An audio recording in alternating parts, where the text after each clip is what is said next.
Hello and welcome to Upfront. Well, it's a new year and we're back after a break, and I believe that all of you are fine. So tonight, our focus is on the media, governance, and the Ghanaian economy.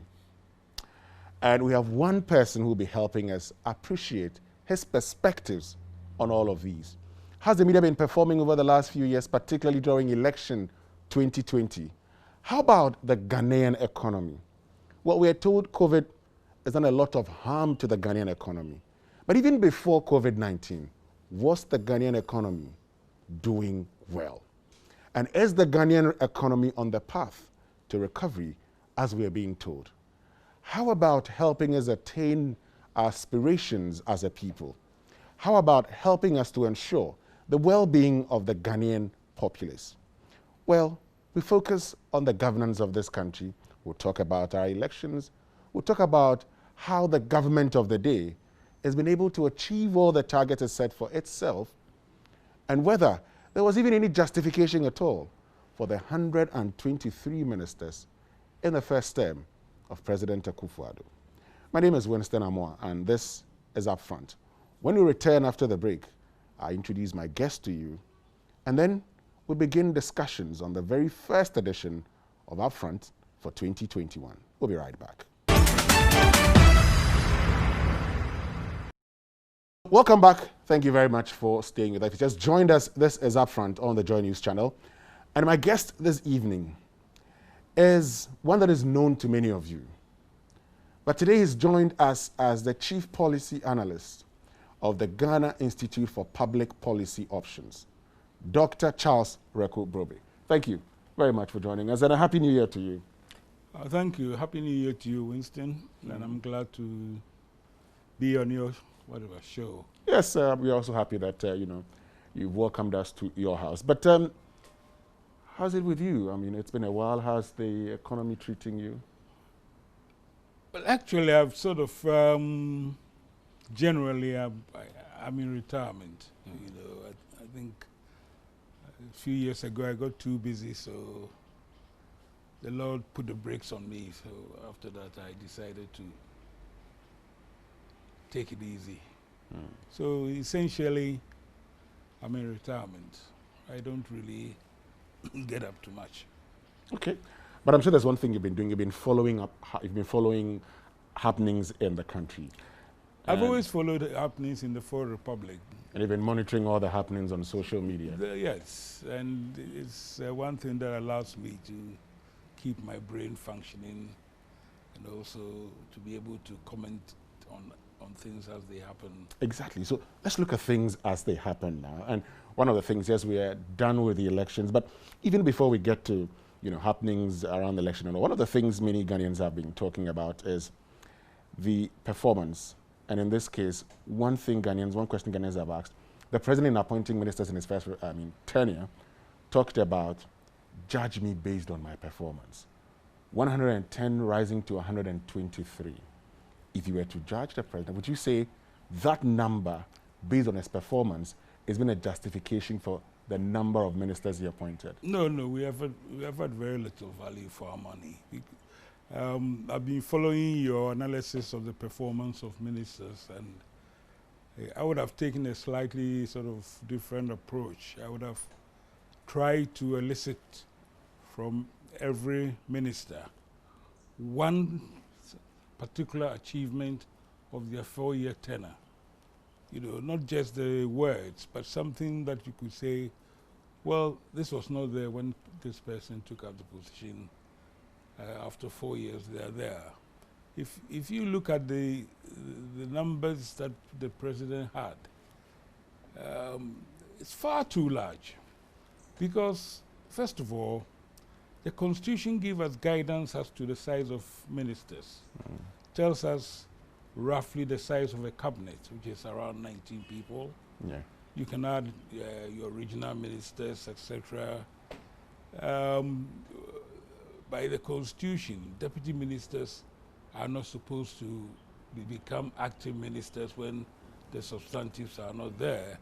So really, unless you have a ministry which has got multiple responsibilities, for which you may need to delineate by appointing specific deputies.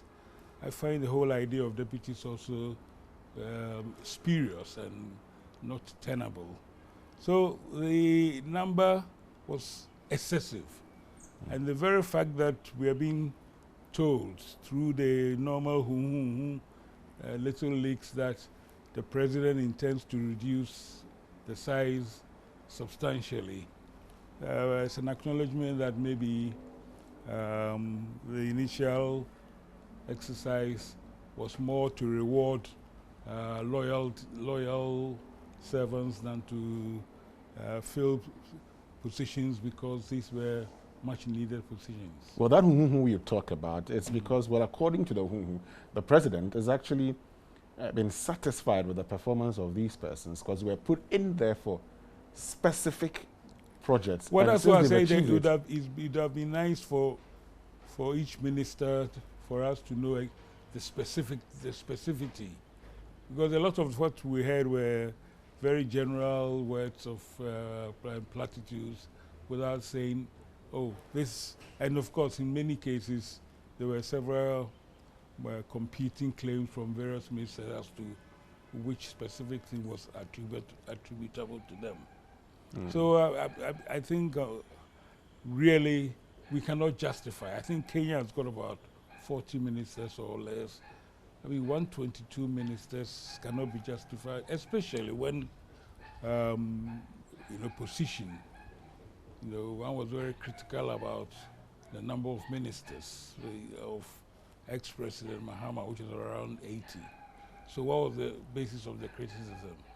I mean, I don't think it makes it sound rather hollow and opportunistic if you increase the number that you are criticizing by 50% or more. I'm not talking about the enormous cost on the exchequer of this country, because it's not just the cost of the minister. All the support system you bring to a minister, the housing, the special assistance, the support, security, the drivers. There's so much cost to a position of minister. I would love somebody one day to actually work out the actual cost to the government. See, people try to get away with statements like, oh, they don't earn additional salary, or they earn just, it's not the salary, it's all the own costs that really are a burden to the state. And so one should be very, very careful in creating this situation. If you look at Ghana, and if you look at, all the things we need to do, we have 16 regions, how many ministers in total would you say will be needed for the running of this country? Well, I alluded to that. The Constitution talks of 19 cabinet ministers. If you add your 16 regional ministers, that gives you around 35. I would have thought with a few deputies in very, very pointed positions where you think you may need. You see, because a minister, one of the things you don't understand is that a minister is a political appointment. They are giving political direction. I don't think you need 4 or 5 people in a single ministry to give political direction as to what you're trying to do. The job is actually done by civil servants and bureaucrats and technocrats, etc., etc. And so you are giving only the political direction through the boards. You have, boards which the president appoints anyway, which are supposed to go from the general political direction to the specific political direction for a particular implementing agency. So really, why do you need so many ministers? When you've got the boards giving the same political direction and technical direction to the executives of particular institutions to implement what the government sees as its program. So really, the justification for multiple ministries per ministry, ministers per ministry, is not justified to me in any way. So, for instance, where you have a minister of state, I mean, in the last administration, we had a minister of state, say, at the Ministry of, at the National Security Ministry. You say that, for instance, is unnecessary. I never understood that. We have a Minister for National Security. And some of the things that we should understand is that apart from the Minister of National Security, there's the Minister of Interior who's supposed to deal mainly with the police. There's a Minister of Defense who looks after the armed forces. There are other ministers. What do you need a Minister of State at the national security? For me, if we are to be honest, I call that minister the Minister for National Operatives, which is that illegal body that operates essentially at the seat of government. Which illegal body is that? What they call National Security Operatives, which has got no meaning or definition in the constitution of this country, which is why the Short Commission said specifically it should be disbanded because it is not known to Ghana. These are people who are under the direct command of the head of state. I mean, when I was young, I can think of Kwame Nkrumah's presidential guards who used to live directly opposite Flagstaff House. They were a separate entity from the army, from the police, from all the recognized bodies. I can think of Jerry Jones' 64th Regiment, etc. These, at least, Jerry Jones was smart enough to incorporate his personal security into the armed forces of this country. But this notion of national security operatives, nebulous,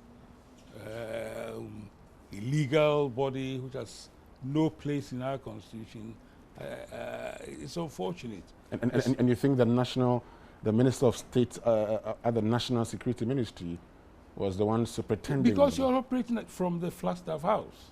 It was very clear, that was stated. Yes. And so there could be nothing else you're doing there, given that the act establishing the Ministry of National Security is very clear on what the Minister of Security does. It's not very, in fact, there's no place for it, for this Minister of State at the National Security or whatever it's called. But I'm saying that, you know, we should understand what ministers are supposed to do.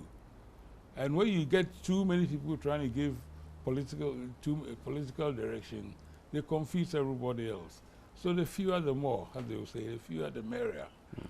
Have few good ministers. You take something like education. How many ministers were there? Probably about 5 or 6 or 7. Yes. Totally unnecessary, in my view. If you have the head of, let's say, the National Tertiary Council, I do not see the need for a minister for tertiary education after that. Because you read, and then you have the council for which you have a governing board, for which the president makes the selection. Whatever direction you want to give can come from the governing board. You know, the free SHS was the president's baby.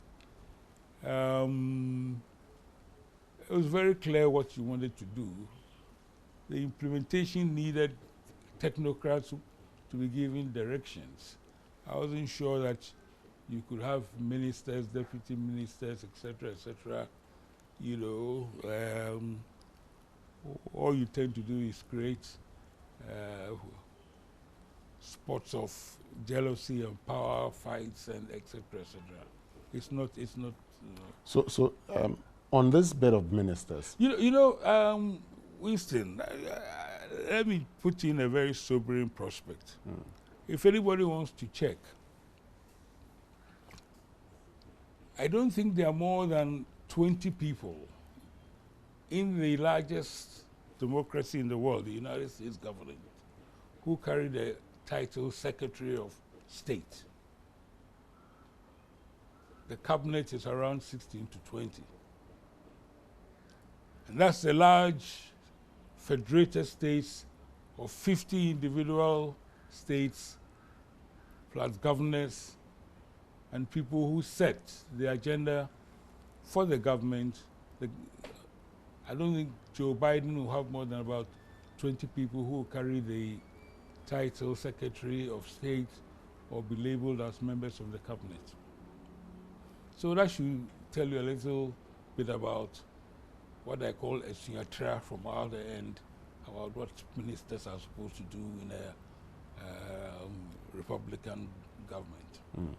Okay, so let's do it this way. If you look at, you've talked about the constitution giving us an idea, 19, regional ministers 16, you say 35. 35. Maybe there may be specialist things like I know there's a focus on railway, for example. And even there, I'm not even sure you need a minister. I mean, in the old days, in my youth, we used to have a minister of transport and communications. I mean, that was at least for the first 2 or 3 republics. I think under Kufuor there was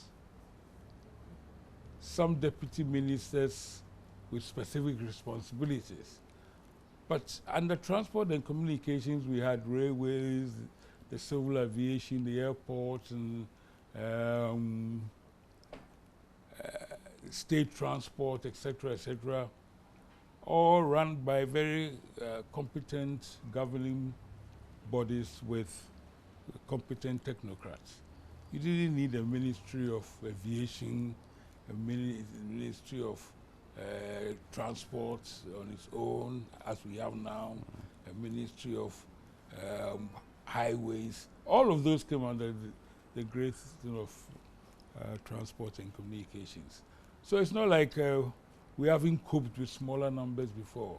We have, but you know, people sometimes mistake expansiveness for quality. It's not. They're 2 different things altogether. So we're looking at 35 with 35 deputies, or maybe you think we should? I'm looking at 50 ministers, you know, I think should do the trick. 50 ministers? 50, including deputies, yes. We haven't done that before. Well, if you ask my opinion, I'll tell you. But I'm not the president. But I would like every person who is appointed for their appointment to be justified. You know, including ministers of states at the presidency or whatever they call themselves. Okay. Or minister of state at the vice president's office. What are they doing there? Or, you know, these are sort of jobs for the foot soldiers and people who patronize the party. They had a member of parliament for Medina at the time as minister of state at the vice president's office. Eventually, we had a minister of state at the senior minister's office. I know. You see, if people have to be moved because they have not performed too well in a particular job, well, don't go and park them somewhere because they should have the title minister. I mean, let me give you one example, because I happen to know about it when I worked with Bar Radio. I had direct supervision of the Public Procurement Board when I worked with Bar Radio, the Ministry of Finance. There's a Public Procurement Board, there was a chair, then there was the chief executive. Now here you have the same arrangement, a chair, a board, chief executive, and then you have a minister for procurement. Yes. To do what? To do what? To supervise. Supervise them, do what? Come up with. You see, you're only giving political direction that you give to the governing board. And that was always the purview of the Minister of Finance and Economic Planning. It was one of the agencies that came under the minister, and they gave the direction through the chairman and the governing board. And then the chief executive and their staff executed whatever the laws were, whatever political directions were, etc., etc. So I do not think that the number of ministers that we have justified the performance that so it doesn't even have to be me thinking. If the government had performed beyond all expectations, it would have been reflected in how the citizens judged it at the polls. We'll get to how the citizens judge the government at the But polls. I'm just saying that, yes, know, yes, but we'll get to that bit. So but you talk about the fact that if people have not performed, you don't take them to these ministries that looks like job for food soldiers, state at the office of the vice president, and all of that. What does that tell you about the president? What does it tell me? Mm-hmm.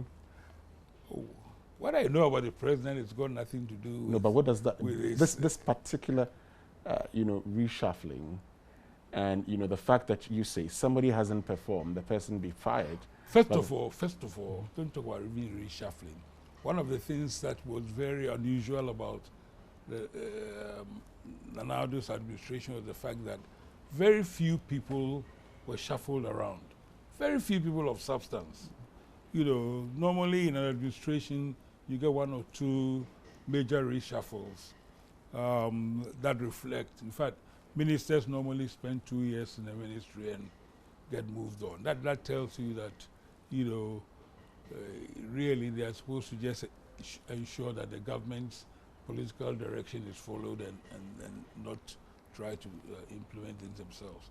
One of the features of Nanado's administration was the fact that there was very little change. And the Nanado I know also likes to have an expansive lot of people around him. Mm. So in effect, you're not surprised with the number of ministers? No, I wasn't surprised at all. I wasn't surprised at all. But the Nanado yes. Why does he want to have expansive people around him? Do you know that? Why? I do not know, but I had, very real personal experience when we did the Kubi-Preku marches of marching around 10 regional capitals, and there was always an entourage following Nanado. Mm. Let me tell you, the Alliance for Change were nine individuals. On all our regional marches, 8 will travel alone, and an entourage of up to 40 will travel with Nanado. 14? 40. 40? Yeah. Oh, okay. That's why I say I'm not surprised. He likes to surround himself with a lot of people. Okay. We'll get to the elections, but if I were to ask you, let me ask you, who would you say has been the best performer in the set of 123 ministers? The best performer? Yes. Criteria? Well, one whose work you can see and say that, well, based on the policies he gave and that particular ministry has done well. Well, see, one of the things I liked, for example, how the Minister for Zongo started, but he wasn't left there. But even in the first year that I think he did very well, one of the things, and that was not just him, because it seemed to be just like every other minister had the problem. I believe that the budgetary allocation he was given for the first year of the ministry was 200 million Ghana cedis or something. The actual amount of money that was released, I think, turned out to be about 500,000 cedis or something. And in fact, in judging the performance of ministries, for me, one of the biggest criteria has to be the difference between the allocation and the actual disbursement. Because you find that a lot of these ministries, they get allocated quite a lot of money, but what they're actually given to work with tends to fall very far short of what they were allocated. So you find that a lot of the performance may be dependent on how much external sources or borrowings are going into the work of the ministry. That makes it very, very difficult to ascribe blame to somebody who really, through no fault of theirs, has not been given the resources. I hear you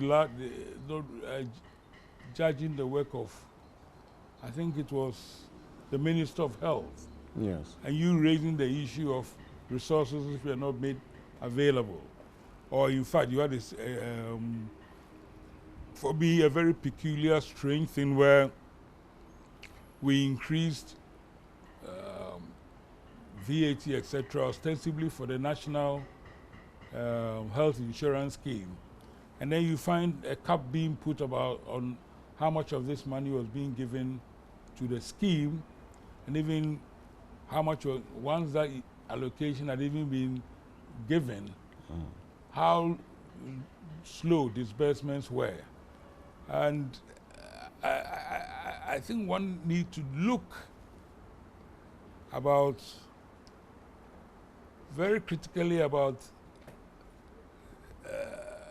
the undue and exaggerated influence that the Ministry of Finance and Economic Planning has in terms of the release of financial resources and the ability of ministers of state to perform, especially in those areas where you come and tell the citizens that I'm taxing you for this specific purpose.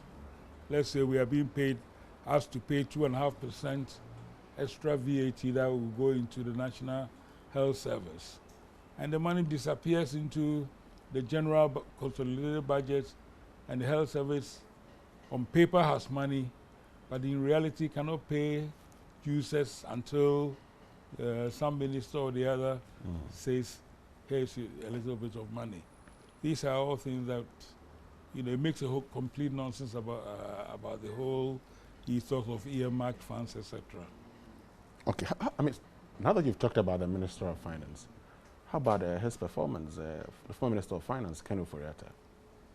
I think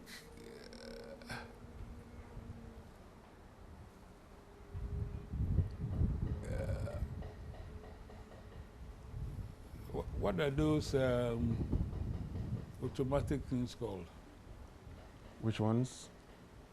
The automatic funds that come into the... No, stuff that's robots. You see, those kind of ministries, if you look at the Ministry of Finance and the performance, so-called, of our macroeconomy, etc., you will find that the performance related very directly to how well oil production is going in Ghana and what the price of oil is as a result of global energy situation. So you find yourself that in 2011, for example, the NDC is very fond of claiming to have had the highest economic growth rate in 2011, which was, if you look at the correlation between it and oil production in Ghana, will tell you that that was a time when oil production was going very, very well in Ghana until we ran into the turret problems of the production wells that were there. And so when the production dropped, you found that the economy also dropped. When you measure your economic performance with how well a natural resource or commodity is doing, you miss out a lot. First of all, the oil that is being pumped out of the sea or whatever requires very little human resources to do the work. Much of that human resource tends to be from abroad anyway. Yeah. So what you are looking at essentially is somebody taking out your commodity, and then you see what it is its total value in terms of dollars, and what of that value do you get for yourself. And that, because you are increasing values in both ways, you tend to measure your GDP as doing well. if you measure the so-called GDP growth rates of achievements of our governments since oil was started being produced, and that covers the Mills, Bahama administration, as well as Akufo-Addo, you see a very direct relationship between the growth rate and how much oil will produce, and more importantly, how much oil is priced globally. So that is not the specific action of any Minister of Finance per se. Mm. The other thing that happens is that because you have a lot of convertible assets and funds from the flow of oil, it does increase your borrowing capacity. I mean, when you go to borrow money from your bank, I don't think they are very interested in what you are doing with it. They are more interested in the collateral that you bring to the deal. Now, as we become more and more rich through our oil resources, naturally people with money don't mind lending it to us because we have the capacity to pay because the oil is there, or we can enter into barter arrangements which pledges the future production of our oil to allow us to borrow, as we've done with the Chinese in order to do something. So you're just saying nothing extraordinary has been done? But that's precisely the point I'm making. Yeah. That I don't think anything, that the person there has not really affected the positive developments. Rather, in fact, in a negative sort of way, because they have not been prudent enough, and because they have seen that we are credit worthy because of the resource we have, they have gone overboard. How have they gone overboard? Well, I mean, you look at, I'm told next year our borrowings will be 80% of our GDP or something of that sort. And you ask yourself, well, what do we need to get there for? And you are borrowing largely for consumption, not, you see, my understanding of borrowing, and the ordinary person's understanding of borrowing, is that when you borrow, the activity that you borrow the money for generates its own profits and income, so you could, income stream and all of that, that allows you to pay back what you borrowed.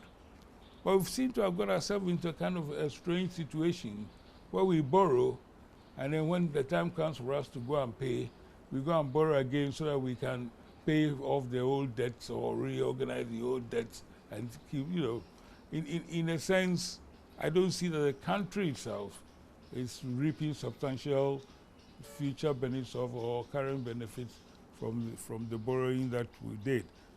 More so when one of the mantras that people sang before the last election was, oh, Sikanoa,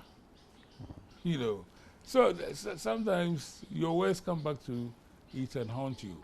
But at the end of the day, one of the things, and it's not particular to this government, it's particular to every government I have seen, the idea of economic growth and the purpose for economic growth, it's all encapsulated in the opening article of our Constitution, which says that we give powers of governance so that people will govern, first of all, in our name and for our welfare. Sure. So, for me, the more intelligent measure of economic performance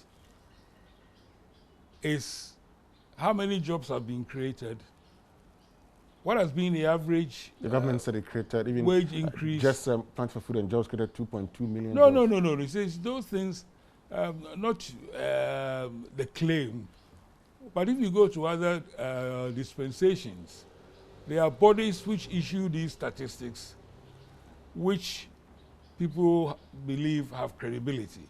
It's not the government itself sounding its own trumpet. My retort to all those figures was that if indeed a government, and both the NDC and the MPP were guilty of that, if indeed the government had created 2 million new jobs, the multiplier effect of the 2 million jobs on their relationships, direct relations, and the gratitude that we have could translate itself into 4 million votes or 5 million votes. Because at the end of the day, whatever you say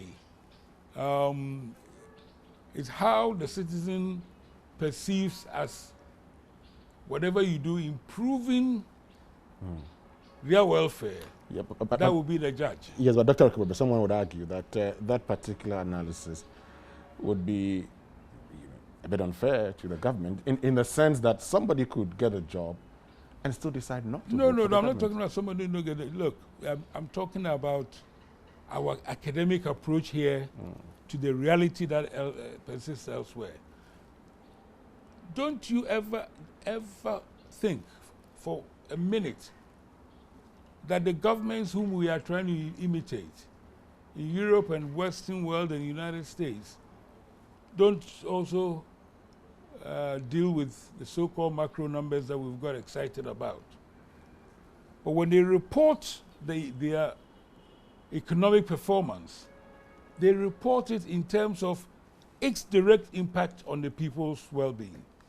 And that's why they report the number of jobs, they report the wage levels, they report the number of houses built, the kind of indicators that, if indeed it has been achieved, can reflect immediately. Okay. I will take one, the immediate example one will take here will be something like the free SHS, which more or less touch every household. And one they didn't need to go and do a macro analysis of or anything for you to see that here was a policy that had very, very wide and extensive benefit.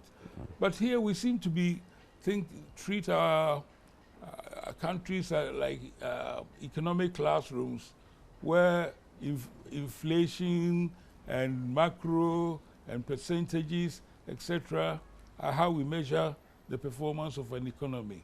No, you must always, in the democracy, realize at the end of the day, you answer to the people, and the people will judge you on their perception of how well their welfare has improved based on the governance that you have undertaken.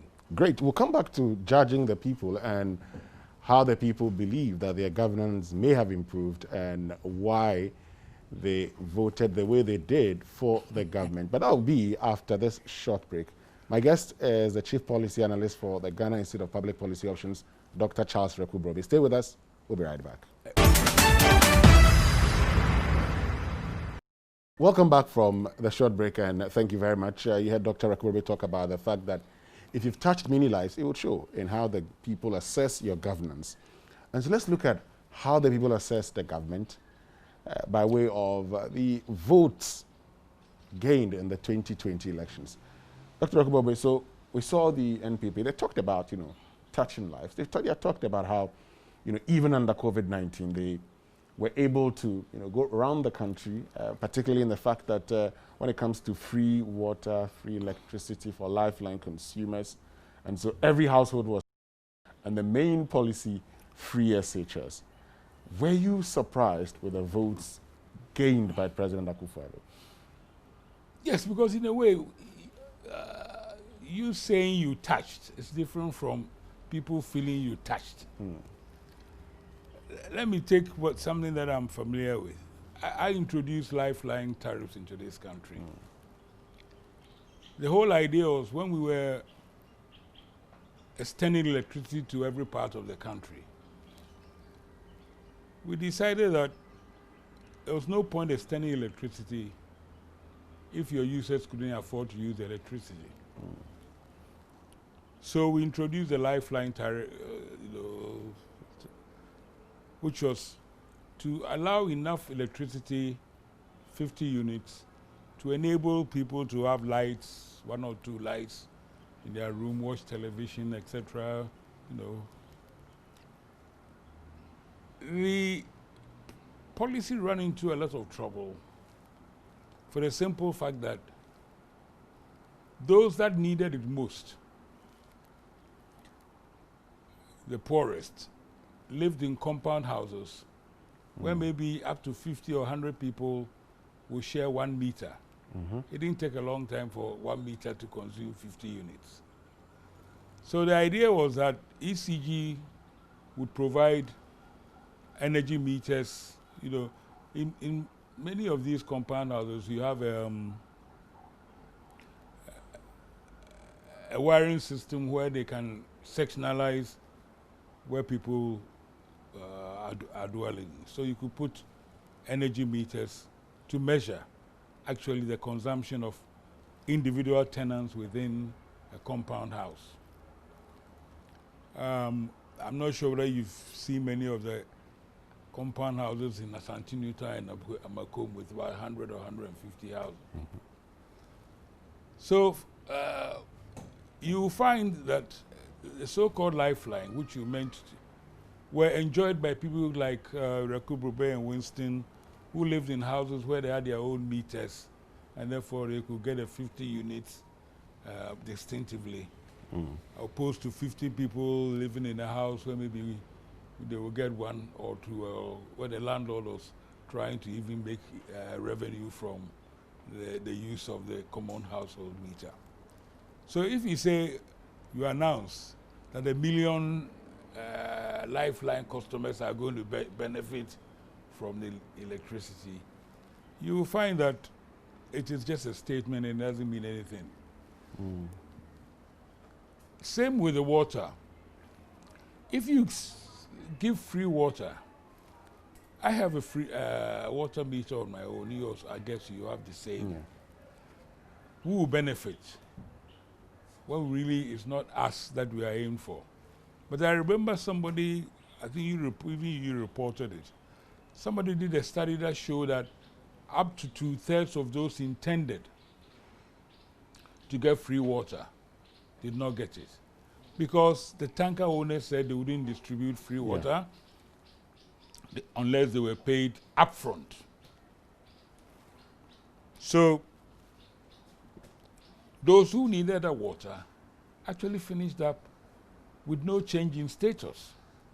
And those who didn't need it, like you and I, ended up enjoying 6 months of free water.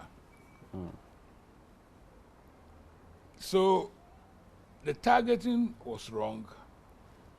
The announcement may have excited some people who thought they were helping, but the reality was that those who needed it did not feel it. Okay. And and let's not forget, a lot of the reliefs that the government also gave were made possible by World Bank grants and IMF soft loans that were given specifically to allow for the management of the COVID situation. And you see that when those resources run dry, things that we had been commended for highly, such as contact tracing, etc., and all the wonderful COVID management stuff that the whole world was singing and dancing about how well Ghana was doing, they ceased to go on. And now we are back into a situation where we only do symptomatic testing, i.e. somebody has to show the symptoms of COVID to go and be tested, or again, the reality is that those who can afford to pay for it are paying quite a lot of money, 400-500 cedis, maybe 800 cedis, for the purpose of getting a voluntary COVID test. So, as the Bible, as I keep hearing at funerals of the departed, one of their favorite sermons is not how well you started, but how you finish. And you think that when it comes to COVID-19, we are Yeah, absolutely. We are in the same situation. in the same situation? Yeah. We're We not started performing very, very well, but we are faced with a recurrence, the phase 2 or phase 3 or whatever numbers, active cases are going up. And the active cases are now going up in spite of the lack of proactive testing. Because before, when you did contact tracing, etc., you test everybody who had been in contact with positive people. Now, you only test either on demand or when people show symptoms. So there's, in my view, more widespread transmission of COVID in our society now than we care to admit. So let's get back to the elections. I mean, when you were talking about the fact that, I mean, if you do, other people will judge you. Now, based on the margins, first of all, were you expecting this result? Maybe you're expecting a different result.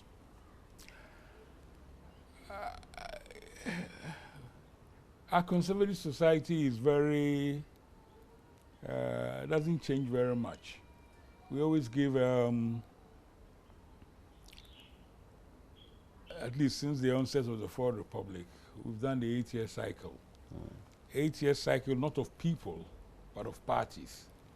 You know, so a party comes in for 4 years, and the people will say, oh, well, they were learning the ropes, so let's give them another 4 years just to see what they can do. And doesn't matter how well you perform, the tendency seems to be you get turfed out after 8 years for another party to take the reins of power. So, I mean, do I get the impression that's the... So, basically what I'm trying to say is that I expected Nana Akufo-Addo to win. Because it's the second term of an 8-year cycle for the NPP. So you expected him to win not because of his performance, but because of the cycle? Oh, because of the cycle. I thought that might have a lot of influence. How about performance-wise? The performance, I think, would have then shown in how well the win was. So I expected the win, but if they performed extraordinarily well, the win should have been far more spectacular than it turned out to be. So based on this based on this win, would you say they performed well? No, on the contrary. I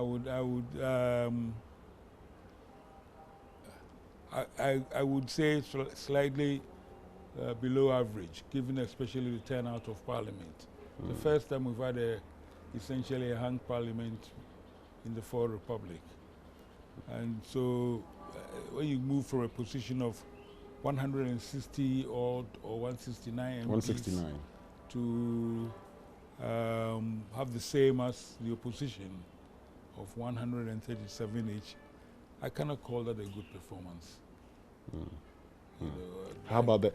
But some would also say, let's take away the parliamentary, because the presidential candidate had over 200,000 votes more than the parliamentary candidates. Yes, but 200,000 against what in 2016, 1 point something million.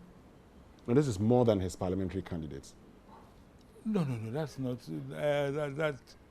Let's look at the presidential advantage in 2016. What was it? 1 point something million? Yes. Yeah, and what was this one? Even around 500,000. 500,000. 2016 was about almost 1 million. It cannot, reducing numbers cannot be judged as an improvement in performance, really.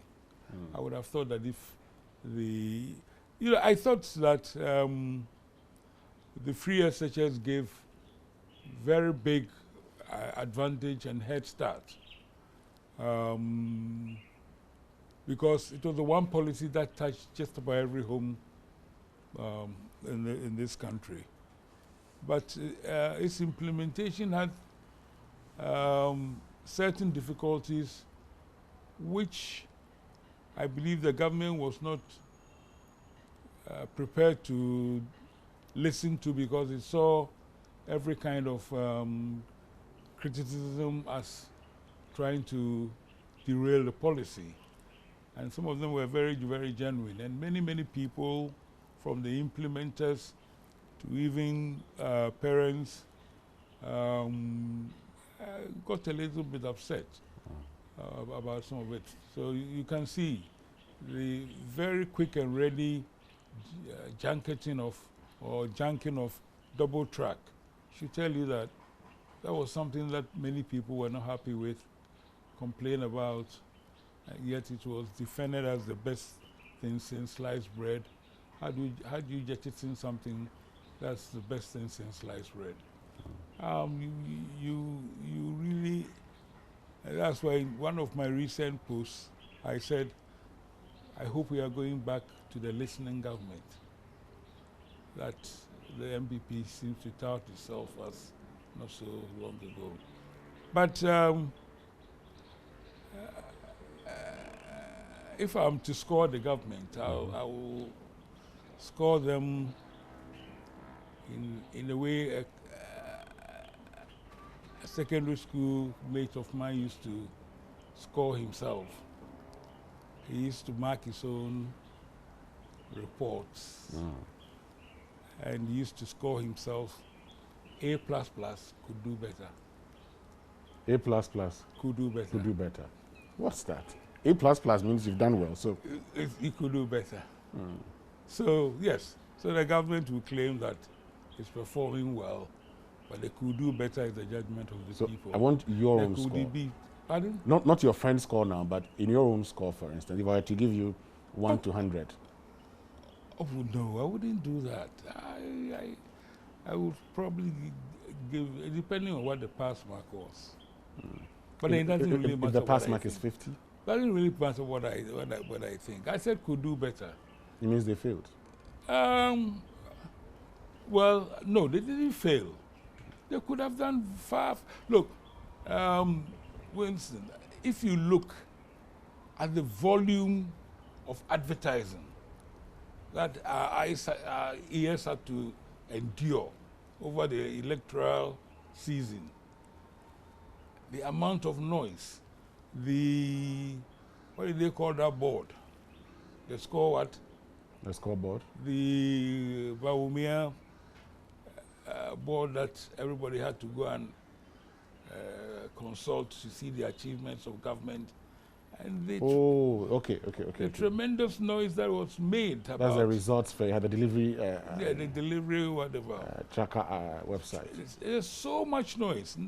And I believe that, but for the volume of government advertising that a lot of the radio stations enjoyed in the last 4 months of 2020, most of them would have collapsed by now. But if you measure the amount of advertisement that was put out and the results that were delivered, I think it should tell you that the judgment of the people